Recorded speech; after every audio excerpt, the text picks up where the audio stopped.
Hello and welcome to Wisdom and Productivity, the podcast of Dr. Efraín Martinez.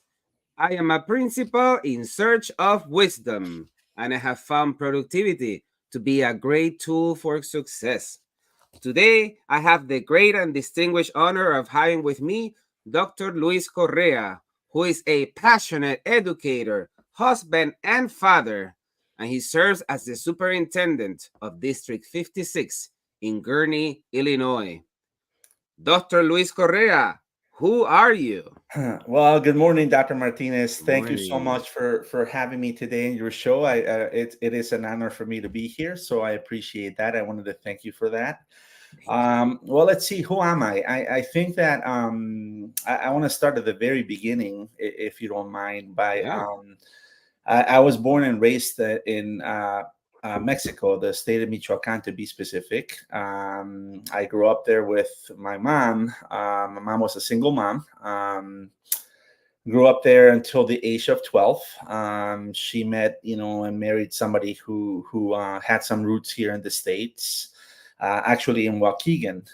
So Mm. my stepfather, had his dad had been in Waukegan since the 70s, and yeah, all of a sudden, they got married, and they're like, hey, we're gonna go to the States. So I was 12 years old at the time. Had just completed sixth grade down in Mexico, and came up and joined one of the few bilingual classrooms back then in Waukegan.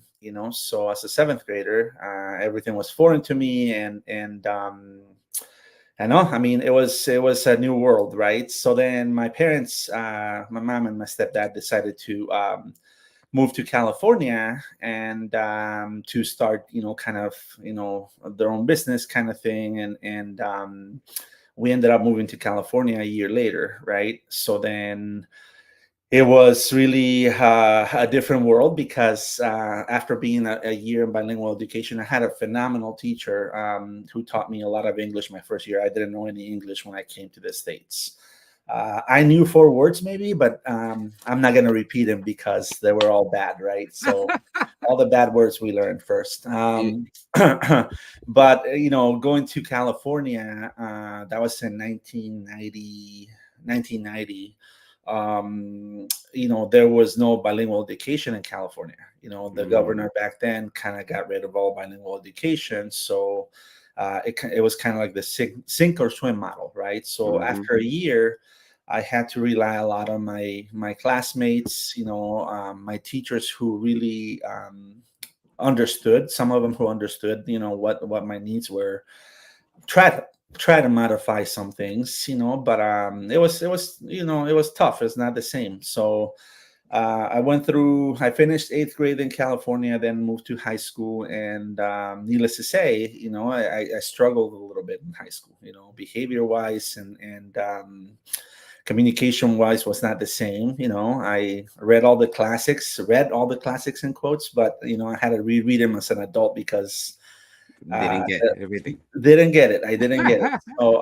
So yeah, and then needless to say, finished high school and then went to a junior college and decided to major in history. I became a history major, and the whole time, I grew up in.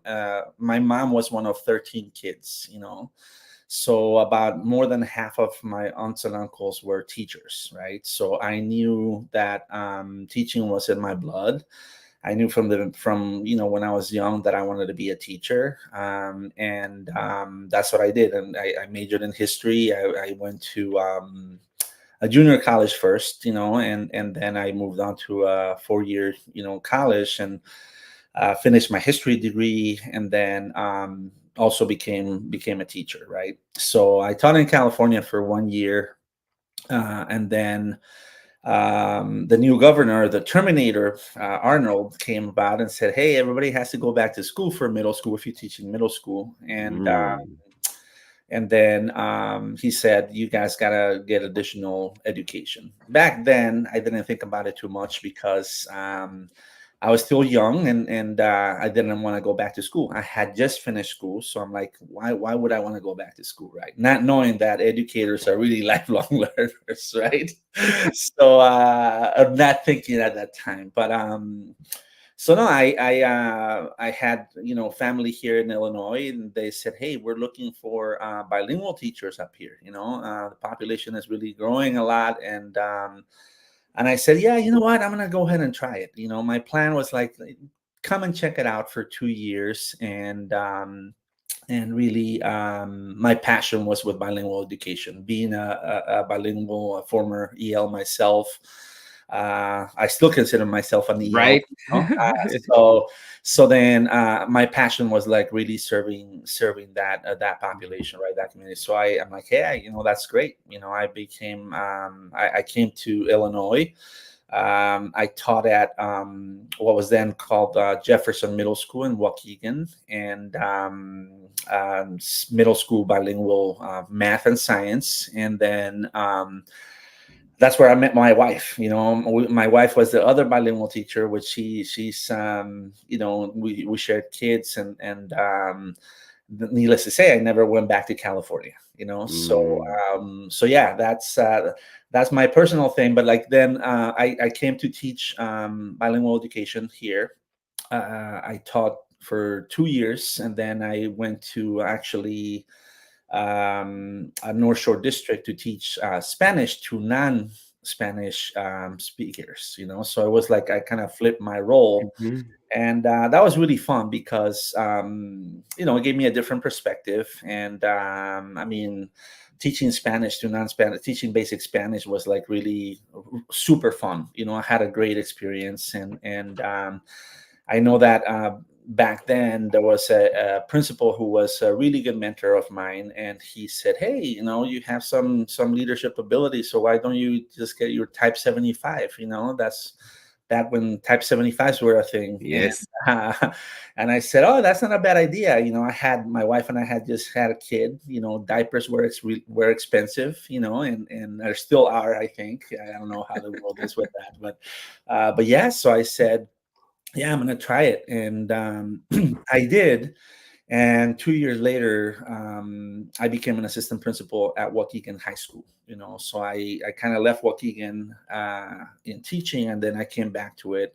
That same mentor of mine, kind of gave me that first opportunity to join administration and become an administrator. And that's where I spent 5 years, in Waukegan High School. It was like a really, really big undertaking, knowing that it was my first administrative role. So needless to say, I did not know what I was doing. Yeah. My first year, we had two campuses. We were trying to implement some smaller learning communities initiatives, and really it was a really big job. So needless to say, a few bumps and bruises, with that experience as being a new administrator. And that was high school. It was something different. My heart was always in middle school. I always taught middle school, and I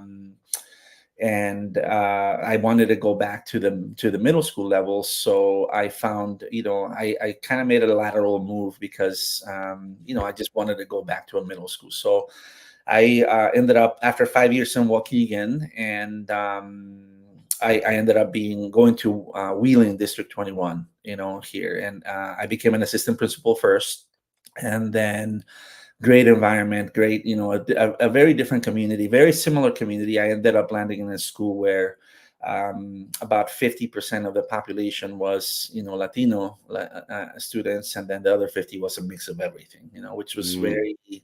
also very diverse socioeconomic levels within the same school. So, needless to say, it was a really fascinating story. I became principal of that school, and then that was my favorite job, ever. I still miss it. We created, you don't know, when you create a community and you create something, you don't know what you have until you're like about to leave, because then that's when the pouring like love, from the community, like, oh my gosh, we're gonna miss you, and then this and that. So, but no, we had a great thing going. I still miss my folks there, like the people, there. And but no, it was time for me. I knew I wanted to. At some point, a different mentor had said, "Hey, you know what? You should try to, like, are you thinking of becoming a superintendent one day? And it'd be great for you to do that." So I had already pursued my doctorate, and so I had a little bit of life situations happen, with family, but it kind of, I was a little delayed with finishing my dissertation, that huge paper that sometimes becomes a Yes. nightmare. But it was fine. Like I was able to hunker down and really change some habits, and after some dealing with some things with family, it was really good. So I got my endorsement and I was ready for it, and I knew that I wanted that central office experience to pursue the superintendency. So the opportunity in Gurnee, District 56, where I'm currently at, came about as a director of curriculum and multilingual services. So then that opened up. I was like, "Oh, Gurnee." I'm like, "Okay, I know a little bit about them because they were like really next to Waukegan." And I started looking into the district a little bit more and did my research. And I'm like, "Yeah, that's a community that I would like to serve." I've always wanted to serve, communities that reflect me, that really I can make an impact with who I am, my identity, and so yeah, Gurnee was a perfect fit. I applied, and yeah, I became the director of multilingual and curriculum multilingual services, and it happened to be that the superintendent said, "Hey, you didn't know this, but I'm retiring in a few years, and we'll see what happens." So it never occurred to, well, it kind of didn't, like, you just conceptualize it, but yeah, 3 years later, I applied. They had the process, and I was selected as a superintendent. First Latino superintendent in the district. And very supportive community. We're a very small district. But four schools, 2,000 students, and it's been a really enjoyable experience so far. Like everything else, ups and downs, but it's really, we're serving a very neat community, with a great group of educators, and yeah, I'm really excited to be there. I'm about to be done with my first year as superintendent, and here we are. So yes, definitely. Beautiful. Thank you so much. What a beautiful story. As in the wisdom section of the show, we always uh, peel that onion.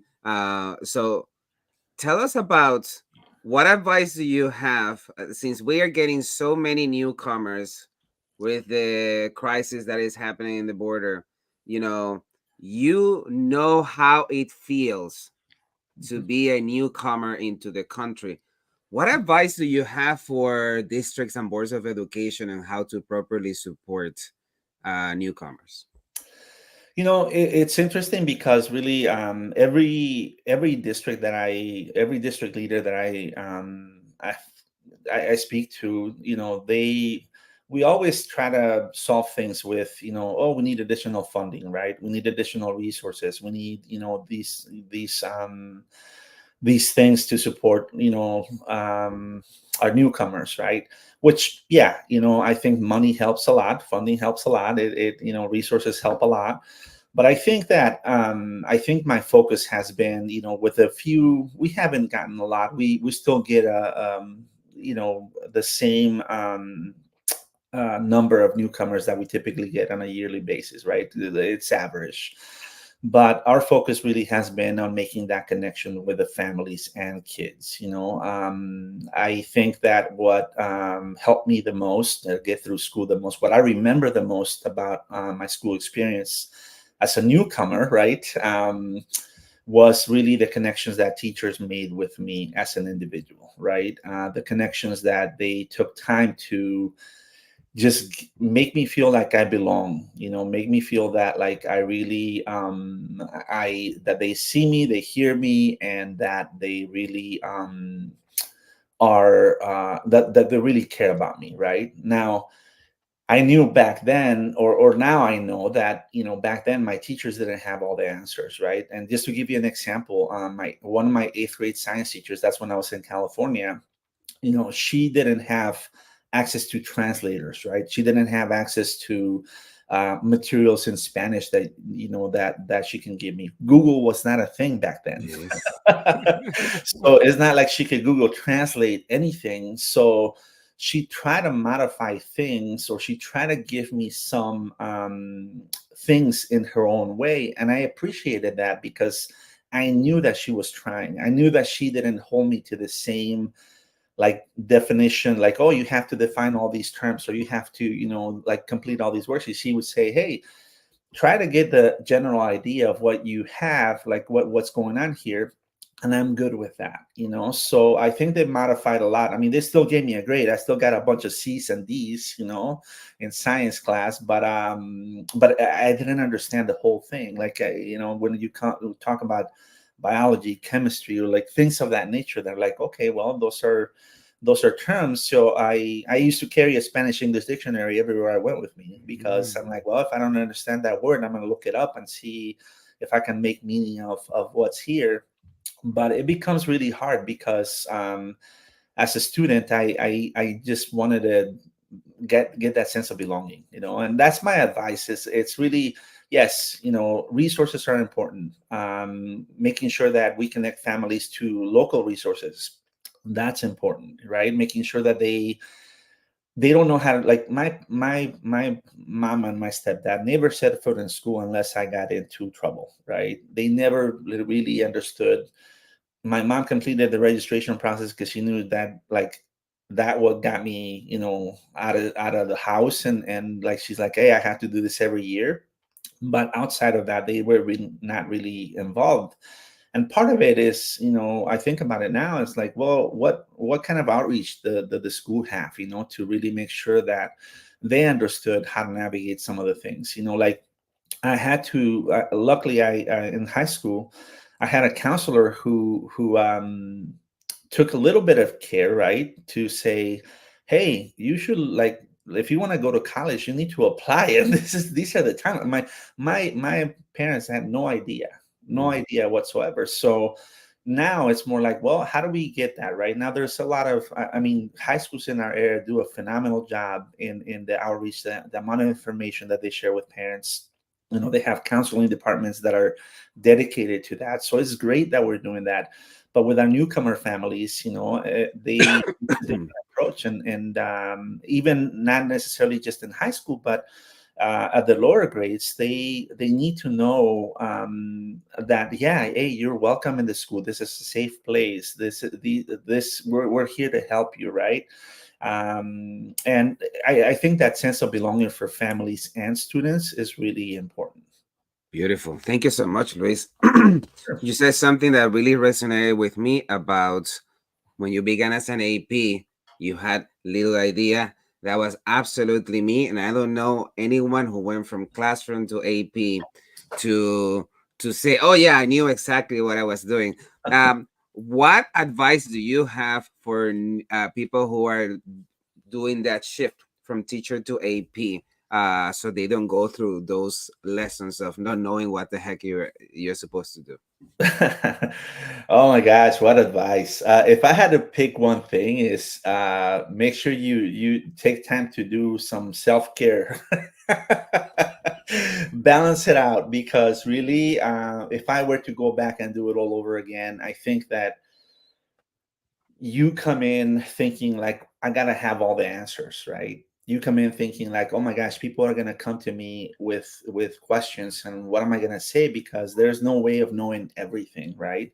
Even as a principal, even as a district office administrator, even as a superintendent, we don't have all the answers, and I think you have to be okay with that as an individual. And instead of, really trying to make something up, or trying to be like, oh my gosh, I embarrassed of not knowing the answer, just be honest and say, hey, I really don't know how this works, or also ask for the knowledge, right? When you walk into a building, there are people, a lot of people, in the building, hopefully, that have that institutional knowledge, and tap into that knowledge with people, tap into what the culture has been, what it is, what are some of those things, so make those connections, build those relationships through that.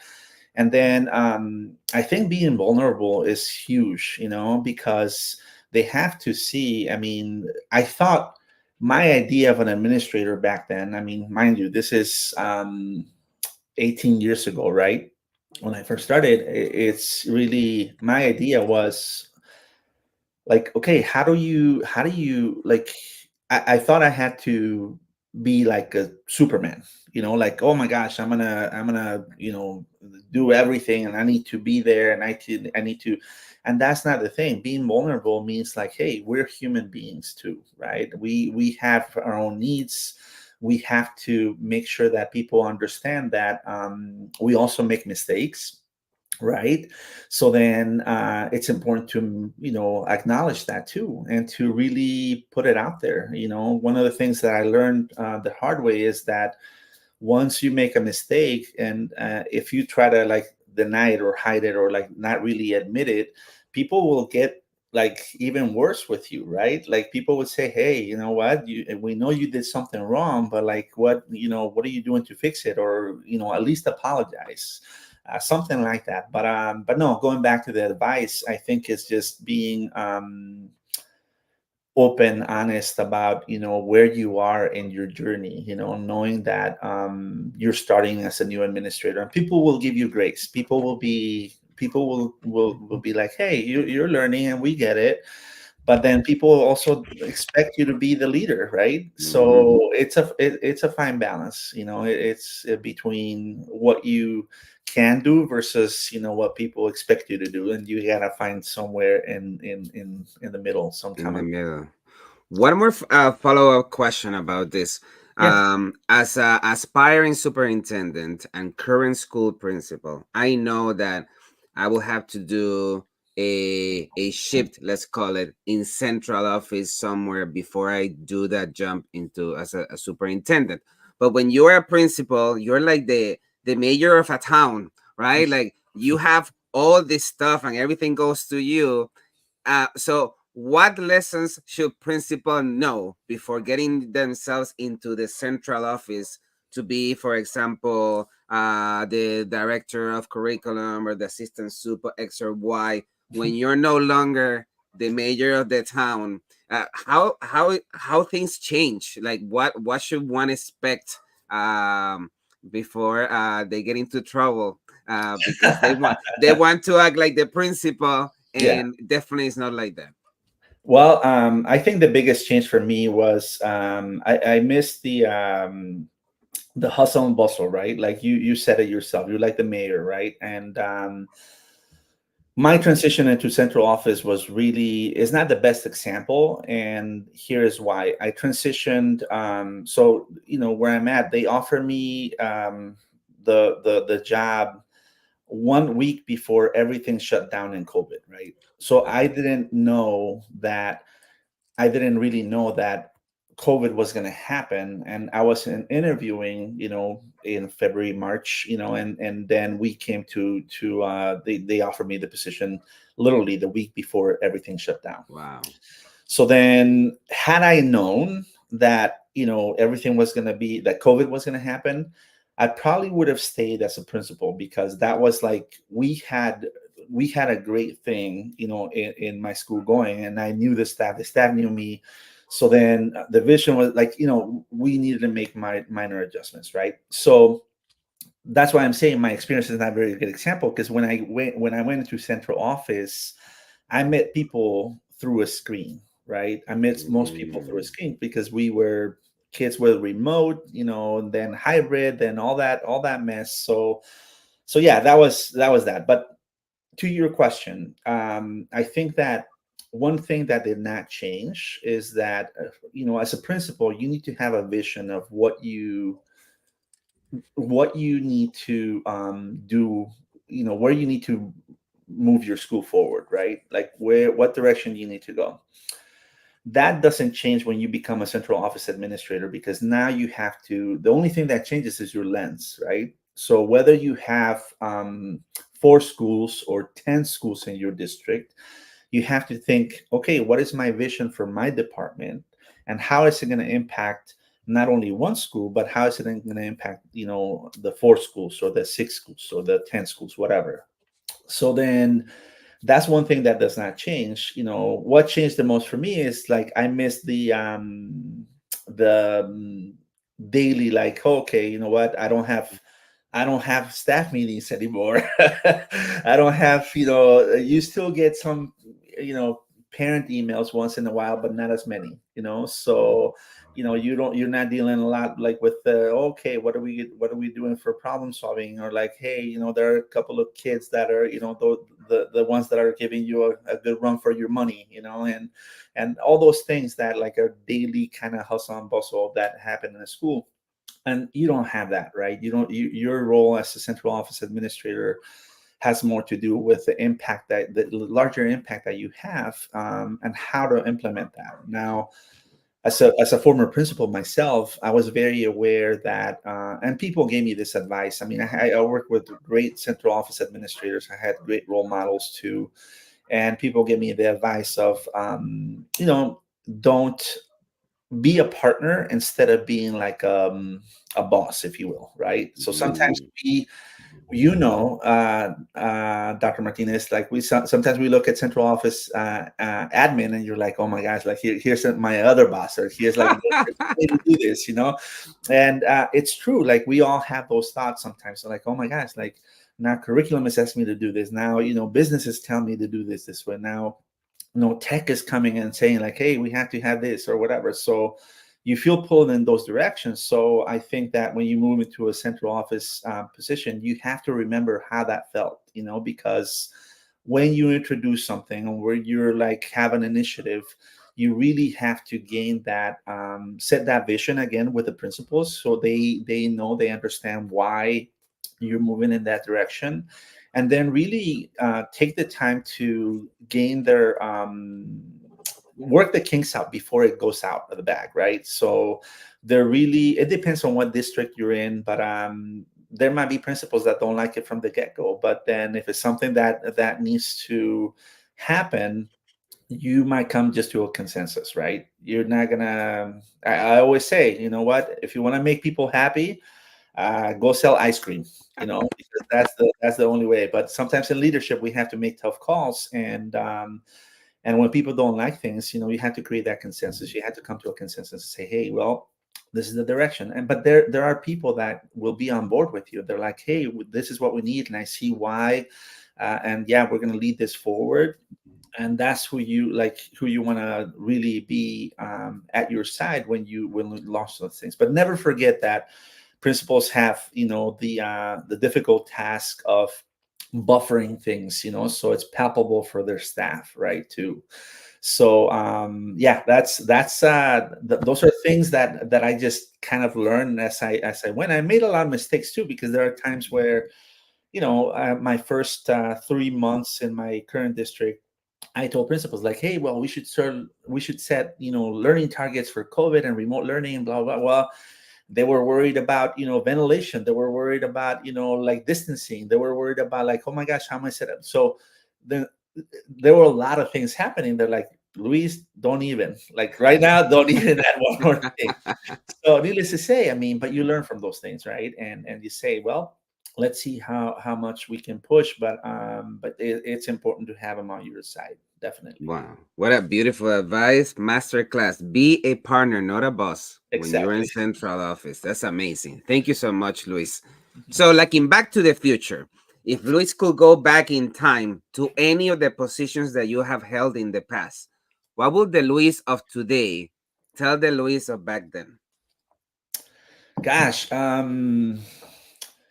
let's see. That's an interesting question, because I think that, right now, like the way I feel, of how my journey has gone, I wouldn't change a thing. I think every experience gives you, a different learning opportunities, and I learned something from every single experience that I've been in, whether it was good or bad. So I think that I would tell myself to really take advantage of more advantage, I should say, because I did have some good mentors, but really try to build a stronger network earlier on. I think that sometimes we are too focused, on our own building, on our own issues, right? And I think we forget that there are other people, maybe across town, maybe two towns away, maybe in neighboring districts that are going through the same thing. And it's important for us to maintain those connections, right? As a principal, I always have my little network, and I was fortunate to work with two great principals in the same district, and because we had three middle schools, so we formed this like tight knit group. But I think that I wish I had that in every single role since I started, because that's who really supports you through rough times and great times, and it's really something that you learn from each other, right? You kind of bounce ideas. You say, hey, this is what I'm dealing with. What will you do, or what should I do, or what how should I move this forward? But it's creating that network earlier, and really taking advantage of the opportunities that you have, of people passing on that wisdom too, right? So Yes. I think that I wouldn't be a superintendent right now if every step along the way I didn't have people who believed in me and who saw something in me to say, hey, I'm going to help you, right? I'm going to push you forward. And now it's the same. I mean, I think of the opportunities that we have. You as a principal, we have opportunities to change people's lives, right? When you hire a brand new teacher out of college, is their first job, I'm like, oh my gosh, how exciting that is, right? But you're changing someone's life. You give them that opportunity, right, to not only work with them but also help them grow. So after reflecting, when I reflect and think, okay, who were my mentors, who like how have I gotten to this point? It wouldn't be without people, right? It wouldn't be without people that gave you a hand, that opened a door, that gave you an opportunity. And that's all that sometimes that's all we need, is that push, that opportunity for someone to say, hey, you can do it, I believe in you. And yes, the road is not easy, Yes. but you have to work hard. You have to really put time, effort, sweat and tears into it. And but it's that opportunity that I'm a big Ted Lasso fan, Ah, but me too. I have a little sign. So a teacher, a teacher in my current district made me a sign because they know I've been a fan, that says believe. And I do believe that paying that forward to people that are aspiring, assistant principals, aspiring, principals, aspiring central office administrators, is that time to say, hey, I'm you can do this, and here's the opportunity, right? So it's a circle, right? It's a cycle of like, hey, somebody opened the door for me, I'm gonna open the door for somebody else. Beautiful. Let me ask you a follow-up question. Of And course. I'm gonna start with a preamble. In I was a assistant principal in two different buildings. So in one of the buildings, I remember always going to the principal and saying, "Oh, look, this is wrong, or we need to fix this, and we need to sell this, and da da da da da da." Da." And one day he says, "Stop, Ephraim. Listen, you will understand this when you become a principal. You cannot fix all the holes in the roof every single moment. You had to pick and choose your battles." And the first thing that came to mind was like, I'm gonna show you when I become a principal. I'm gonna be fixing all the holes all the time. And then I became a principal and I understood the lesson that there are some things that we just had to let be because there are bigger holes to fix. Is there any lesson similar to that when you were a principal, you may have thought, when I become a superintendent, and then you became a superintendent and you are like, I learned a lesson. Anything that you can share with us? Yes. Oh my gosh, it's funny that you mentioned that, because yeah, you know what, I think every context that you go to, right, every district that I've been, every position, do you feel like, oh my gosh, or sometimes, not that I don't want to assume that people think this way, but like we get criticized, right, in our roles. Like there's always somebody that says like, oh, I can do better than that, or oh, if I were in that position, I would do this. I'm like, well, I and that lesson is like so true because until you're in the shoes, you know exactly what comes your way, right? So like they say, when you're a principal, the buck stops with you as the school leader, right, as the building principal. So no matter what's going on, whether you know about it or not, if it becomes a problem, it's gonna make it to your desk, right? It's gonna make it to your office. So same with superintendent. I think that having a vision for what you want to do, it's really important, right? It's like getting that huge piece of plywood to cover all the holes, right? It's like Mhm. it's and you're not going to cover it all, but I think having a vision creates that sense of you have to be intentional about where you spend your efforts to create systems, right? I'm a big systems thinker. I like to think systems, and one of the things that I share, even as a principal, right, is like, well, if we create this system, if we spend our efforts creating the system, we know water is dripping down the holes, but if we create the system, those holes will take care of themselves, right? Because this is what happens if we create a system for this, and people have to be able to see that. And as a leader, you also have to be able to stay the course, because there's a lot of distractions, right? You might be building that system that you say, okay, well, there's still water coming in, and it's water that's dripping on my head or my shoulders or whatever it is. So I'm gonna try to like let this go for a bit and try to pay attention to that. But if you do that, it distracts you from what your vision is. So Mhm. it's important to create that vision, make sure that people understand that, and then also stay the course. So fortunately, for us and for me, I've always been, part or in the creation of strategic planning, right? So one of the things that I did as a superintendent, and during one of the opening days, I told my staff, I told the entire staff, right? I said, look, I said, because people, when you're new, they're like, well, what are you going to do? What are you going to change? What's going to happen? What are you about? And while I was in the district already, people were still wondering, like, what are you going to do, right? So I said, if I do something that's outside the strategic plan, then please call me out on it. Okay, Mhm. so we have a strategic plan that was developed by the community, by administrators, by teachers. We had like everybody was part of that. So if I do something outside of that, if I start doing initiatives that are outside of that plan, please tell me, because then I'm doing something that we're not intended to do.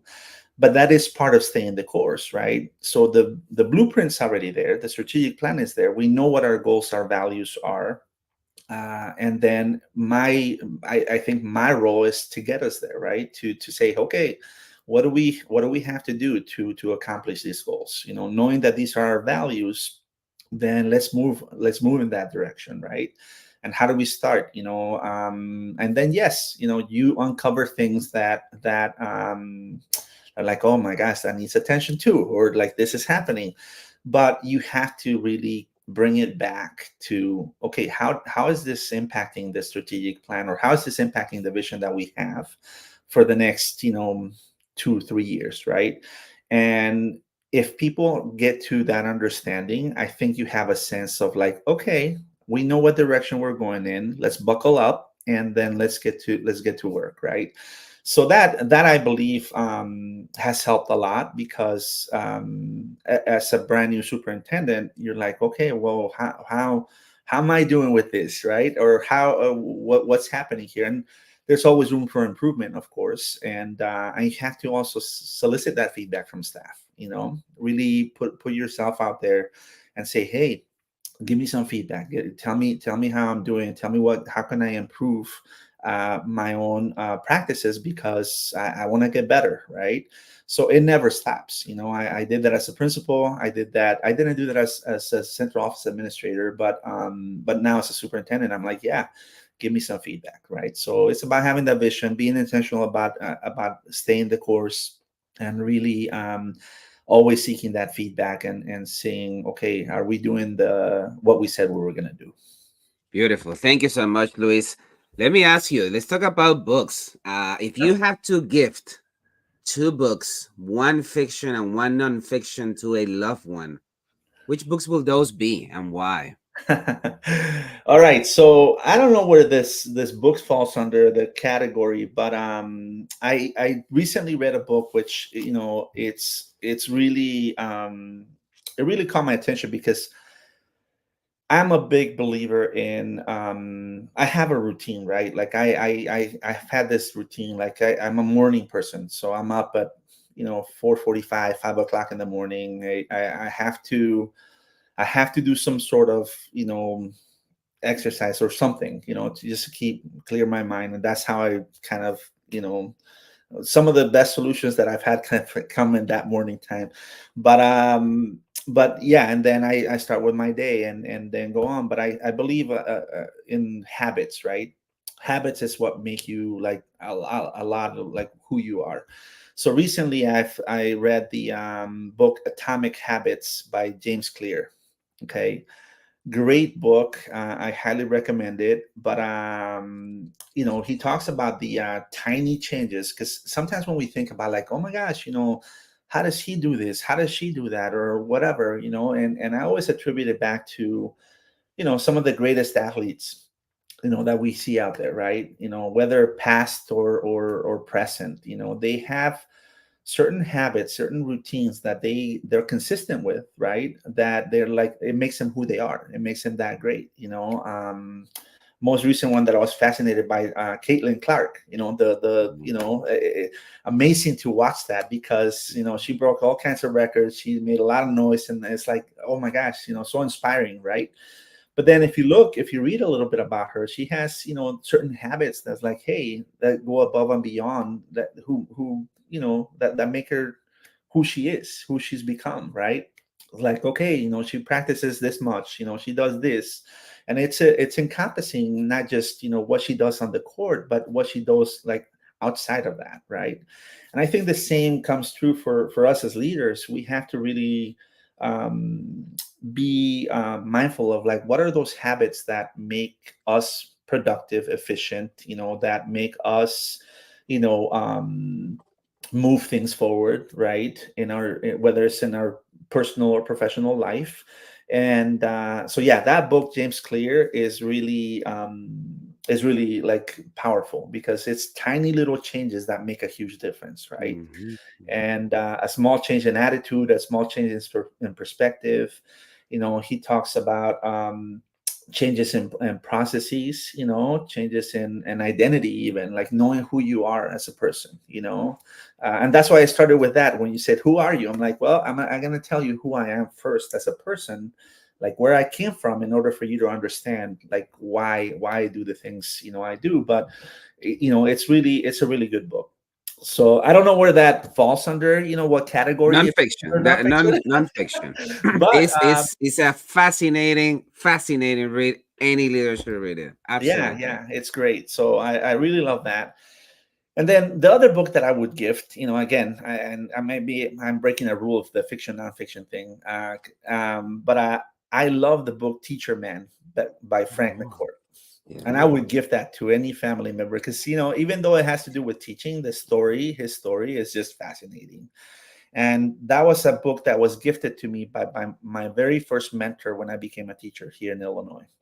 So I read it once in a while. I reread it, once in a while, just to remind me. But it's such a, I love it talks about struggles, talks about like, hey, this is my journey. And it always brings me back to like, where I started, where I came from, kind of. And yeah, it's a great book. So those are the two that I Beautiful. would gift. Thank you so much. Both great books. I need to reread Teacher Man. I only read it once. It's one of those books that you just had to read multiple times because there's so many lessons. Yeah. Let's take a quick pause to celebrate the Teach Better community. This podcast is a proud member of the Teach Better Podcast Network. Better today, better tomorrow, and the podcast to get you there. Explore more podcasts at www.teachbetterpodcastnetwork.com. Now let's get back to the episode. Luis, who is or who are your biggest influences?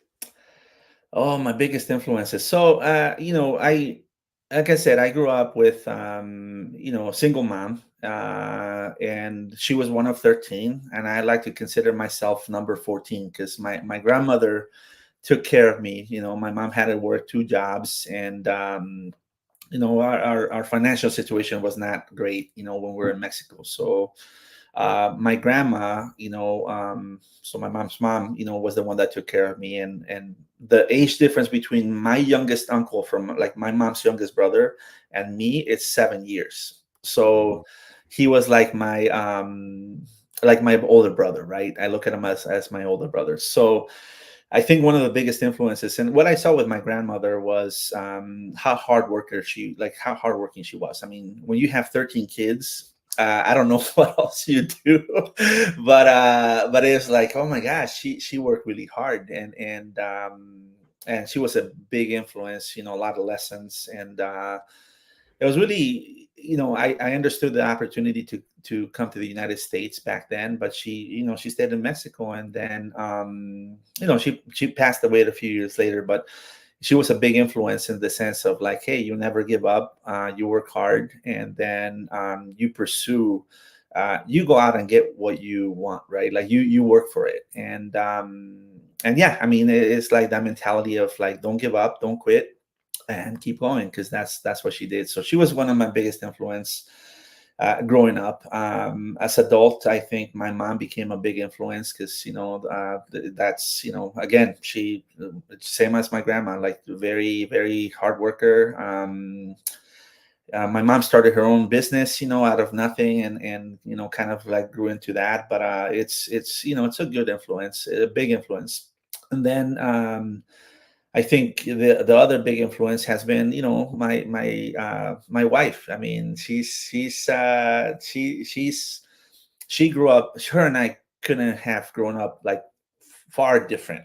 She grew up in a very, she grew up here in Waukegan, Illinois.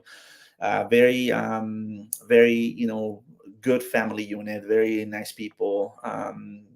She's Irish background, but it's the way that she grew up and the way that I grew up is very different. So she has been a great influence in kind of me reshaping some of the ways that the perspective that I have, right? So growing up was not sometimes home was not the best thing for me, with my family, but that's what it's about. Like for me, it's all about family, and she has been a big influence in that, for me to be also who I am, right?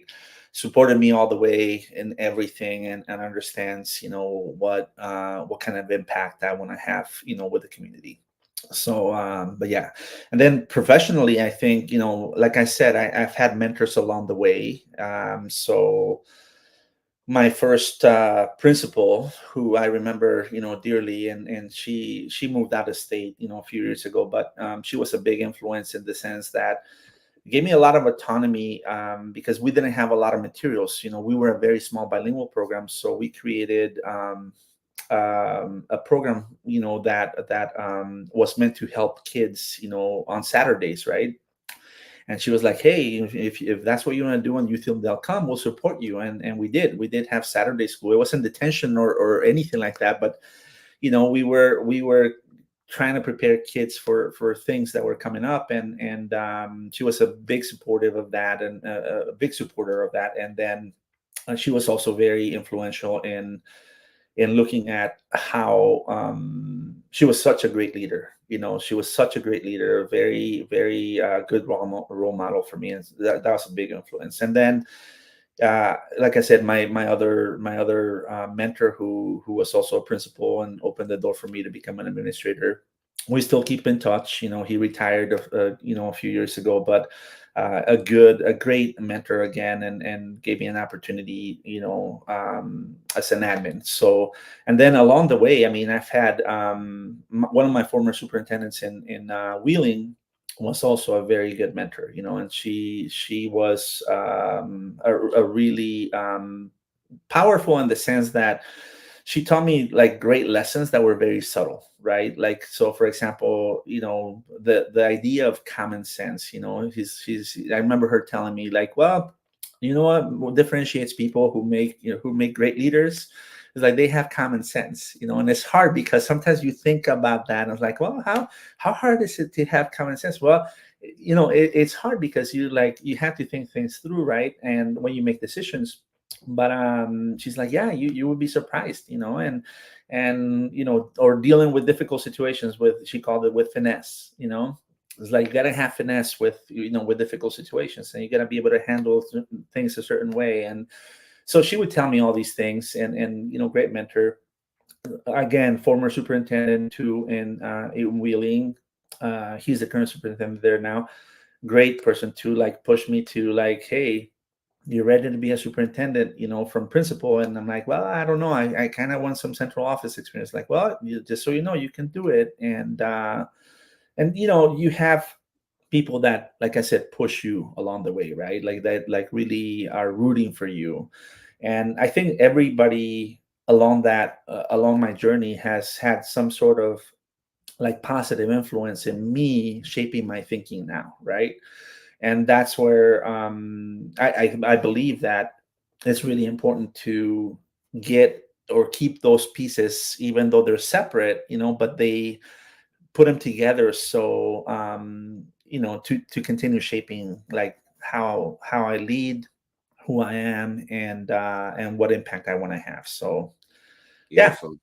As I listen to you, I think about Steve Jobs, who said that life only makes sense when you look back and connect the dots. So Yeah. that's exactly what you are saying. All these people have made who Luis Correa is. Right. And just to add one more thing, Dr. Martinez, it's really right now. I mean, we have this whole arena right now of like, oh, diversity, equity, and inclusion, right? And I think that one of the things that I always say, yeah, it is really important to have that, right? It is really important for us to focus on that. And then when I was I was down at a conference, with a group of Latino leaders from the country, right? And we were talking about like, hey, let's help each other out. Let's do this, let's do that with the Latino community. And one of the things that I've been reflecting on is the influences that I've had through my career have not been Latino at all. No, like none of them have, like these influences. And it's interesting, and I bring that up because I think it's important for us as like you and I are Latino, obviously, but I think to understand that like we have to help our non-Latino friends understand the impact that they can have on people like us, right? So if it wasn't for them like seeing beyond that, or like thinking like, oh my gosh, you can really serve this community because not only who you are, but you have these set of skills that would be really good. And it's really about people understanding that, and I feel that we as Latinos, yes, we need to support another, and kind of create more opportunities and all those things. But we also have to make it a point to help our, like I said, non-Latino friends understand how important their impact is on us as well. Very well put. Thank you, Luis. Let's talk about one more thing in the set of wisdom. How do you deal or address imposter syndrome? Hmm. Well, it's very real, right? That that imposter syndrome. I think that Especially considering that, like you said, like your influence might not have been Latino, yeah, yeah, and there's only so many of us, and Carmen Ayala said in a conference that as a Latina leader, her mission is to um, coach Latino leaders who often go to that interview chair, and the people on the other side of the table who they make the decision do not look like you, and they see you moving your hands and speaking in a way, and that might come across like how do you address those things? What advice do you have? So imposter syndrome, and I can get to the interview part too, but because Please. Carmen is right.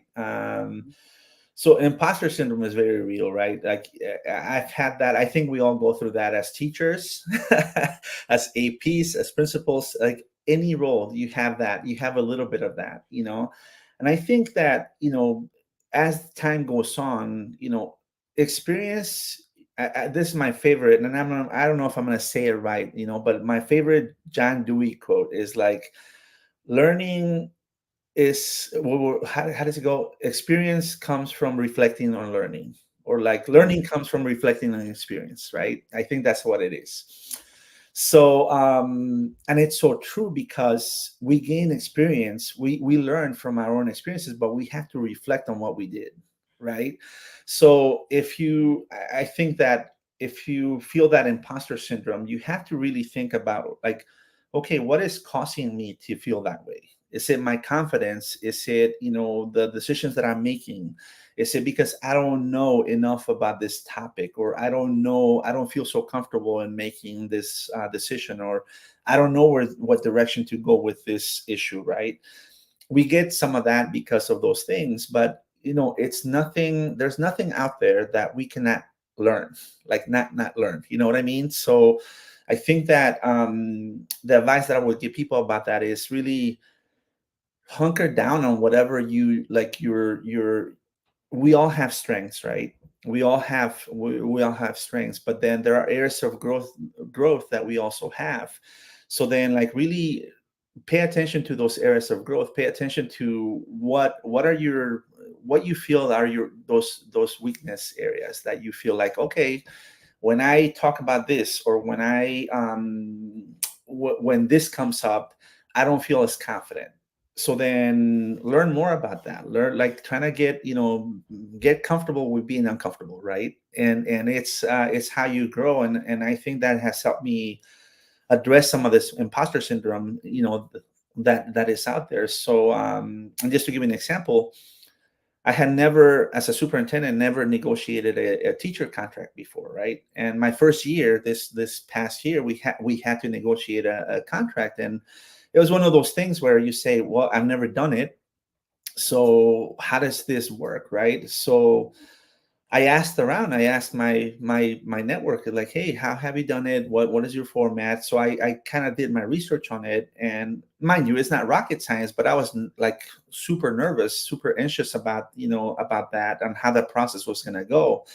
And as it went on, it not only we were able to negotiate things, but I feel that it made the relationship stronger because of the process that we did. And now I feel great about it, but reflecting on it, it's like, well, I mean, it wasn't pretty, right? But you have to go through those things. You have to feel uncomfortable in order for you to learn. Now, it's one of those things that you say, how do I pass that on, right? How do I pass that on to somebody to understand, like, hey, it's not gonna be easy, but you can do it. Beautiful, And then beautiful. about the interview, The interview, tell me. yes, yes, yes. So I think preparation for an interview is key, right? And like you said, we have a different way of talking with our hands. We have, that people don't understand. But I think that one of the things that I always, give people advice on, or even feedback on, like when somebody doesn't get a position, is really knowing having the confidence in who you are as a person, having the confidence of who you are as a leader, and knowing also what you bring to the table, right? Now, on that same sense, there's a flip side to that, because I also believe that we have to look for, I've always looked for positions that I know I can be a good fit for, right? So there are certain districts, that I'm not going to name, but there are certain districts that I would not be a good fit for it because of the demographics, right? And I would not apply for the superintendency, not because I don't believe I can do it, but because I'm like, well, there's a mismatch in the type of leader that they're looking for versus who I am. And we have to recognize that, as applicants, as Latinos too, because we're like, well, if my mission, if what drives me is serving Latino community, or X community, right? You call it, you can choose your own context. Then we have to look for that, like for that context, right? And you have to say, okay, well, this kind of community fits the criteria that I'm looking for as a leader. I could be a good fit for that. They might be looking for something like that. It might be a good match for me. And I believe that that's where I would have a better chance, right? So then what I typically tell people is like, you have to do your research. You have to come in confident, knowing about like, what is it about you that you bring to the table that's going to move the district forward? How are you going to, how do your own personal experiences, how do your own professional experiences, how does those mix, for you to move the district forward, right? So then people on the other side, a lot of times they're eager to say, oh my gosh, we have a minority candidate, or we have, whatever. And they're really, what I found is that they're really rooting for you, but it's the preparation for it could be a 1 hour interview, right? So it's that time that is going to determine how, like, whether they say yes or no thank you, right? So it's really important to prepare for that alone. And Carmen is onto something with that, because the preparation is not just like, well, I got to think of questions, or I got to think of what they could ask me. No, it takes, okay, where have they been in the last 5 years? What are they about? Do they have a strategic plan? What are their goals looking like? What are their finances looking like, right, at the district level? What is the community made up of? How has the community changed? So you have to be able to insert those things as you are interviewing, so they can see that what you're walking into, right? So they can see that that you've studied them, and you are almost like part of their district, not being like just interviewing. So it's an art. I mean, it is really an art. And I think that sometimes we haven't had those opportunities to think that way a lot, because again, when do we have those opportunities to interview for such roles, right? Mhm. So yeah, it's that's what I wanted to say about the interviews. But Masterclass. Thank you, Luis. What amazing. I appreciate you. Let's talk about productivity. As you know, productivity is important, but it means different things for different people. How does Luis Correa get organized to ensure that you can have a fructiferous life? well, productivity can, yeah, like you said, it can have a lot of different meanings, right? I think at the end of the day, you I prioritize what my week, what the week looks like, right? And then I break it down by day, and like I said earlier, I have a routine, my daily routine. I also have a routine at night. It wouldn't surprise you, where like, okay, I need to like decompress and get ready. But then as far as what happens in between the morning and night, there's a variety of things that I do that keep me focused on what needs the most attention at that time, right? So then what I try to do is a combination of work, and to me, in my role right now, it's very important to have that visibility, right? Which I haven't really, I think I get a C plus, from my staff on that category right now, because there's been a lot of things that have needed my time, but I would like to be out there more. So I'm the type of person that if you send me an email, I'm not gonna email you back. I'm gonna show up to your door and say, hey, let's talk about that, or like, hey, or I'm gonna call you, right? I'm gonna say, hey, let's talk about that email, and so I'm that kind of person. I can't do that all the time, obviously, but I like that face to face because it allows me to also make that connection with that person, right? Get to know a little bit more and do all that. So, but as far as productivity, I like to set different times of the day where I'm going to respond to email, set different times of the day where I'm going to make phone calls, and set different times of the day where I need to prepare for what's coming, not next week or not the week after, but like what's coming months from now. So Mm, I kind of set up big projects, to plan. Like for example, right now, or like 2 weeks ago, we started already planning for our opening days, right, in our district. But it's like a long range planning where I'm like, okay, well, let's set up the structure of what those days will look like, and then let's break it up into chunks, right? And so we're planning backwards. So by the time that we get to those days, I'm already planning for like maybe October things, So I kind of set like, okay, planning ahead, and then that kind of like breaks up kind of the work that I need to do, or the focus that I need to have, because I don't plan all the time for the things in August, but it's always in my mind, and as we get closer to the date, I'll pay more attention to it. But I have to get things rolling that way in order for me to like maintain like all the what do people call it, plate spinning, right? I see. So it's really, it helps me out a lot to have those things laid out.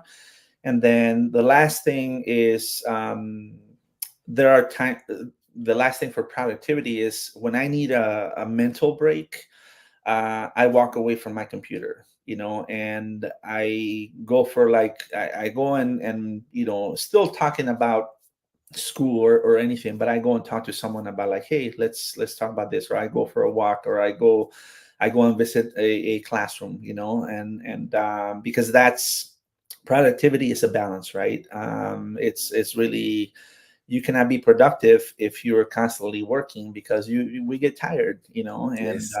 and that same sense, it's very important for me to walk away when I need a mental break, and when there's a lot going on. But yeah, is that I to love it. me, that's So that's do you block time in your calendar to do email, for example, or go talk to people, or is sporadic during the day?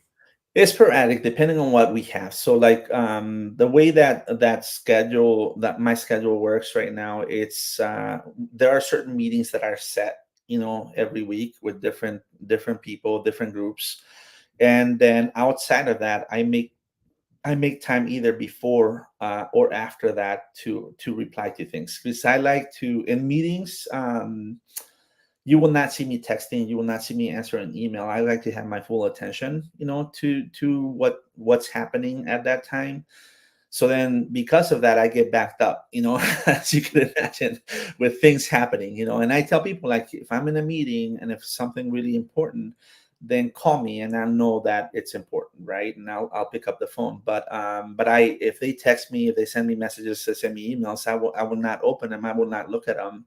And that has worked for me. That's how work has worked really well for me, because I'm able to pay full attention to what's happening. But yeah, I do, it varies, my time varies, but I know that if I we all see that little number on the emails right now, like how many you Yes. have. And it bothers me because sometimes I'm like, oh, I want to get that number, to a certain amount, and it's sometimes it's not doable. But at least I can scan and say, okay, these are the most important things that I need to respond to right now, and then I'll address the rest later. So it varies by time, but I do like to have that, like, hey, I need to sit down, and typically before I come home, whenever it is in different times of the day, it varies, but I like to do a last, like, hey, I'm going to answer to these messages that need my attention before I go home, because otherwise, my mind would not be very clear to be with my family. I see. So I need to have that peace of mind of like, hey, I left my work in a good place. And then sometimes I sneak some things at night, and a lot of times actually, but it's not as heavy as it would be otherwise. I see. So And do yeah. you have a to-do list? And if so, are you a note taker? Do you use an app, post-its? What do you do? I like to, as far as a list, I don't have everything I base is on my calendar, and it sounds Mm, weird, but it works for me in the sense that if I have to work on a project, I put it on my calendar. I say if it's not on my calendar, it does not exist. So I put chunks of time on my calendar that has specific. I attach documents. I attach things that have specific tasks that I need to do and by when I need to do them. And then if I don't get to that, if something else happens and I'm supposed to be working on something, then I move it to a different time. I take that event, move it to a different time, so it doesn't go away. So I don't like lists for some reason. I always feel like I used to have sticky notes on my computer. I used to have things that reminded me of things, but I'm like, the calendar works best because I'm constantly looking at my calendar, constantly looking at, okay, what's coming up, what do I need to do. It's helped me with staying up to date with deadlines for grants, deadlines for other things that the state require, like all these things that are happening. Everything's on my calendar. So when people look at my calendar, like, oh my gosh, you have a lot. But then yeah, it's how I organize my work life. It's just like, if it's not on my calendar, it does not it's not exist. happening. Beautiful. Thank you. And Luis, when you take off the hat of superintendent and you get home relaxed, what do you do for fun? Oh gosh, my family is probably the most important thing in my life to me. Like the most, not probably, it is the most important thing in my life. We, even with my wife and kids. So I have a son who's 18 years old, finished his first year in college now, and I have a daughter. I know, right? And I have a daughter who is a sophomore in high school. So my kids are older. And but I love spending time with my family. My son not so much because he went away. He's home now, but spending time with family is what I do. I mean, I have a very by design by design I have a very small I have a lot of acquaintances, if you will, but I have a very small group of friends because time spending time with them is also important. But I would rather, if you ask me, if I had to choose, like, time with my family is what I love to do. I like to read. My wife loves to, she's very creative, and she kind of pushes me to experience other things too. Like, she's very adventurous, so she gets me out of the comfort zone with that. She's like, oh, let's go hiking here. Like, I don't like wild animals, like wildlife. That's not my thing, but or the wild, but it's one of those where she kind of pushes me out there, and I love just spending time with my family. That's what I do. And I would not trade any of that for anything. So Beautiful, beautiful. Luis, this has been such a wonderful learning time that you spent with me. I have learned so much. Any last thoughts for the listeners and viewers of the show? well, before any last thoughts, thank you again for having me. This has been a great conversation. It is truly an honor to be here with you. I appreciate the invite, love it. And no, I mean, it is really, I think that I would say to mainly to aspiring leaders, aspiring, anything, right? Whether you want to be an aspiring assistant principal, an aspiring, principal, aspiring central office administrator, and aspiring superintendents. I think that what drives you, what drives me is like really the impact that we want to have, right? And I'm going to steal a page from, again, my principal years, where I had an eighth grade team, or two eighth grade teams that taught me a lot, in the sense that, like, their names, in middle school, we have team names and Yeah. do all that middle school thing, which I love. But the two teams that I had there was like impact and legacy, right? And I love it because they said, we have to make an impact and leave a legacy. And that's what it's about. Leadership, it's about making an impact, and the legacy that you leave is like, what you make of it. And I really hope that we can help others make that jump. And if there's any way that I can help, reach out. So it's great. Thank you, Luis. So honored you were here. Have a fantastic weekend with your family. Thank you so much. Okay. Take care. Great. Good to see you. Bye-bye. Thank you for listening to Wisdom and Productivity, the podcast of Dr. Efrain Martinez. Chulo. And I love that production.